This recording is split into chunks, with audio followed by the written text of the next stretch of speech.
All right, guys. Sorry about that. Took a little bit back to get our audio and everything back in plan. But my question to you, all of you, is what are you spending time and actually putting energy in to make sure that you're getting as much content and as much knowledge as possible? One of the things that I learned a long time ago, and I apologize, I'm doing two things at once. I'm trying to get some more people on our stream while we're doing this. So if you'll give me 2 seconds while I do this. Went live a little faster than I expected because we were running about 8 minutes behind.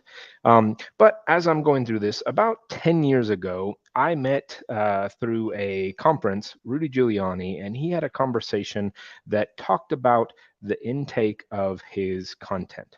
And basically, what this came down to is he said very simply, every single day he is walking around with about 4 books that he is reading. And you've heard this many a time. There's lots of ads, lots of advertisements about this, and those are things that are talking about intake of input. So in Rudy's conversation, he had a conversation that he took one book that was a self-help. He had a historical fiction. He had a something that was just broad history, and then he had something else that was just what he was into at that moment. And this is something that I've kind of stuck onto and held onto for a long time, is that trying to take that input at any one time. Now, you can digest this in a multitude of fashions, right? So you can digest it in a Audible format. You can digest it in a actual paperback format, or you can digest it in a digital format. I've elected to kind of do a hybrid of all these things. And this allows me to, one, I think keep my mind sharp, because not all the stuff that I take is purely about growth in self-help and any of those things. Sometimes it's just simply about clearing my mind and thinking about what other things might be beneficial for me. So what do I do? What do I personally do to put this into action? Give me a second. I'm going to throw another screen on here. So I use what is called a remarkable. Now, for me, this is something that I find very beneficial because this allows me to put everything that I have in one simple shot. Now, this is my dashboard for my computer, so I can read it on my computer, I can read on my phone, or I can use the actual Remarkable that I own that allows me to even go even one step further and highlight things and put notes into the actual book. I like writing on things if it's something that I want to go back to or I want to remember. So let me kind of show you, for instance, on one of these books. So in everything, connect to that, accept that. So this is a book that I have right now that I have not started. I've heard good things, and this is something that if I'm going through and I want to highlight some stuff, I can go through here and write any notes. I can take and highlight any stuff that I want to do. I can go back to these notes at any one point. It just gives me a functionality that allows me to just add extra layer of benefit whenever I'm consuming this content. Now, as you can tell by my simple token of what I have on my screen, and let me get out of here real quick. I'm going to disconnect that. So um, to that, I actually digest, and you'll notice a lot of these are tend to be library books that I actually grab. So a lot of these are maybe more of a fictional base, but I do have some other things in there that self-help. This Atomic Habits, I've read this on paperback a couple times, but it is a great book and something that I really like. As you can tell, I have a very kind of slew of things that I read, but I try to kind of open my mind to all different types of things, and that's what I'm trying to get at. Is that sometimes you just need to intake content, and it allows you to broaden your horizons pretty substantially. So this is something that I do pretty regularly. I also am going to show you, and I'm going to hope this works okay, but I use another functional method, and that is to take in as much as I can. And let's make sure that I get this on here. So I use an app that kind of gives me a precept of what I am reading. So I like it. So it's something that I'm going to read on a regular basis. And I want to make sure, and I apologize for the craziness on that for a second. Hopefully you guys can see my screen. So I use a program called Blinkist. And I find this very powerful. So, what this app does is this allows me to functionally look at information, right? So, I can, How to Enjoy Your Life and Your Job by Dale Carnegie. So, I can quickly jump in and listen to a couple or read about 15, 20 minutes of this book and figure out if this is something that I want to actually pay attention to. So it tells me right there it's 15 minutes and it's 8 key ideas. I can read through these blinks and kind of just get a general concept of what this book is about, so I know if this is something that I actually want to go through and read. Hopefully you guys could see my screen, but if not, that program is called Blinkist. There is a charge for it. I believe it's not too substantial, and I will be perfectly honest. For me, it is pretty awesome. So I love that book, or I love that app, because it gives me the ability to not have to read into 4 or 5 chapters to figure out if it's actually something that I want to watch or something that I want to read. So I also have an Audible account. Keep in mind that this cost is not that much when you really get down to it, because one book might cost you 15 or 20 bucks. I borrow from the library. That costs nothing. And I have an Audible account that costs me about 14 bucks. I think the Blinkist account costs like $5 or $6 a month. All this intake of content allows me to do everything for about the cost of a book a month. I try to read about a book a week. Now, I do that in a couple different formats. I cannot go through a one book at one time. I believe I probably have some ADHD, and I need to kind of have different things going on at different times. So in the morning, I try to lead something that is very, clearing of the mind. In the midday, while I'm driving around, I'll usually listen to a self-help. And then in the evening, I usually just like to read a fiction book. Science fiction, I kind of enjoy. So those are things that I kind of put into fashion, but don't always just be stuck on one book, because you might need some of that breakup of monotony in order to kind of stay sane in a lot of ways. With that, guys, I kind of want to leave you with one last thing, just as a value add that like I said, reading books is something that I think is great.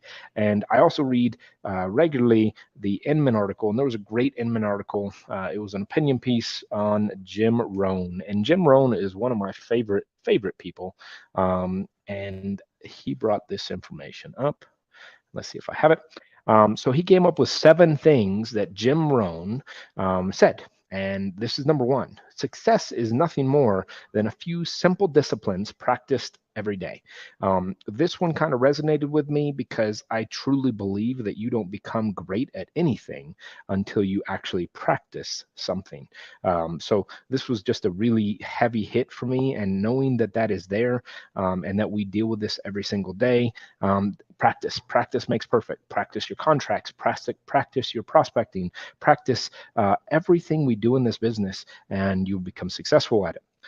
Item number 2, it is it is the set of the sails, not the direction of the wind, that determines the way we will go. So this one really kind of resonates in our market as we are today. So as the market shifts, as it goes dynamically in one direction or another, it's not the question of how the market's going, it's the way that we set our sails to that market to make it successful. In 16 years and 3 different distinct markets that we've been in, I've been able to be successful. I believe that that's because I set my sails the correct way, not because of the way the market went. I just identified when I needed to shift. Now, if you know anything about sailing, you know that you can sail against the wind if you set your sails the right way and if you have the appropriate sails. So not only can you excel on the fact that you set your sails the right way, but having the right sails will make it even more successful. Number 3, once again, these are all by Jim Rohn. These are not mine. These are just amazing sayings and philosophies to follow life by. Formal education will make you a living. Self-education will make you a fortune. We can go to school to learn stuff. We can go to school to learn real estate. But until you actually figure out how to put those things into action, until you actually figure out how to make money on those things, you will not make that fortune. You may survive and you may make a living, but you will not be a massively successful individual without some self-education and putting some applicable principles into play. Number 4, you cannot change your destination overnight, but you can change your direction, right? You can't change your trajectory of what you're doing in life overnight, but you can start on that direction of going the right way. You can take the right fork in that road and you can be successful. Number five, you don't get paid by the hour, you get paid by the value you bring to that hour. This one kind of resonates all the way back to college and figuring out that the time value of money is the distinct difference that a lot of people don't understand. Understand that everybody is paid by the hour. It's just a question of how much per hour you're going to make. I make more per hour than a lot of people, but that's because I've put my value into that per hour value. Number six, whoever renders service to many puts himself in line for greatness. Guys, we have to share. This is the benefit of life. I just was speaking to somebody, and please understand, a lot of my friends do coaching, but sometimes the service that you provide to many may be bigger than anything that you may retain from just coaching. So be cautious about sharing information that may be general knowledge, and share it in a way that gets as many people involved as possible. I love to help people through their transactional base. So if you ever have any questions, ask questions. That's the one key. Don't learn the mistakes I did. Let me teach you not to make those mistakes in the future. Number seven, things that I felt absolutely sure about a few years ago, I do not believe now. This is one that, guys, listen, this digital format that we're operating in, I am using four programs that I would have never even touched had I not seen a difference in the way markets happened. Um, that is what this is all about. If we are paying attention to these things will be more beneficial for us in the long run. So, seven great things that I think Jim Rohn just puts, hits it right on the head, and can be just phenomenal. So, with that, guys, I'll leave you with this last simple tactic and understanding that everything that we do is distinct by the things that we learn.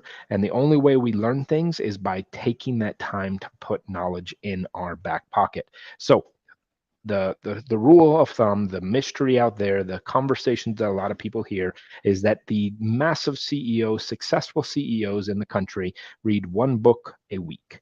I try to beat that, and to be honest with you, it is probably my biggest meditation. It is probably my biggest value add, and it is probably my biggest thing that I enjoy is taking time to read and learn new things. So for this moment, everybody always talks about how I love technology, and I apologize. Somebody's calling me at the same time. Everybody always loves the fact that they want to pick on me about technology, but what this comes down to is most of my knowledge comes from the books that I read, not the technology that I use. So, guys, thank you for your time. I hope that this was just a little bit valuable to you, and I hope that you have a fantastic rest of the week. Remember, we have a couple other series going on. We have Tea with Andrew on Wednesdays, where our broker Galore goes through and talks about things that are going on in the States. Last week, he had a great class that talked about the addition of marijuana into the state of New Mexico and what that means and what real estate agents should pay attention to in that circumstance, both in New Mexico and Texas. And then we also have our fundamentals class, which just talks about how to grow a business organically from step one through step 26, and what that means overall. And that is with Kent and Andrew.